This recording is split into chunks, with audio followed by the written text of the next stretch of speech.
بسم اللہ الرحمن الرحیم۔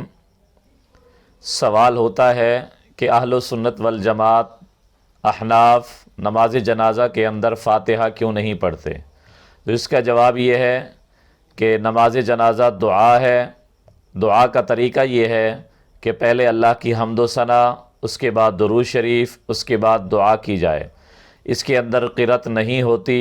ہاں، اگر کوئی شخص ثنا کی جگہ یا دعا کی جگہ سورۃ فاتحہ بنیت ثنا اور بنیت دعا پڑھ لے تو یہ ہمارے نزدیک بھی جائز ہے، لیکن بنیت قرأت سورۃ فاتحہ نماز جنازہ کے اندر پڑھنا جائز نہیں ہے۔ کیوں؟ اس کی چند دلائل ہیں۔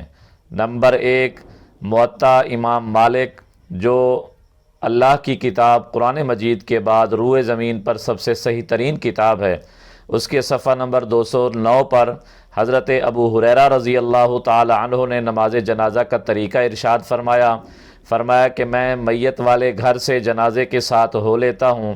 اذا وضعت، جب جنازہ رکھ دیا جاتا ہے، کبرت و تکبیر کہتا ہوں، وحمدت اللہ، اس کے بعد اللہ کی تعریف کرتا ہوں، وصلیت علی نبیہ، اور اس کے بعد اللہ کے نبی پر درود شریف پڑھتا ہوں، ثم اقول اللہم عبدک و ابن عبدک، اس کے بعد میں میت کے لیے بخشش کی دعا کرتا ہوں۔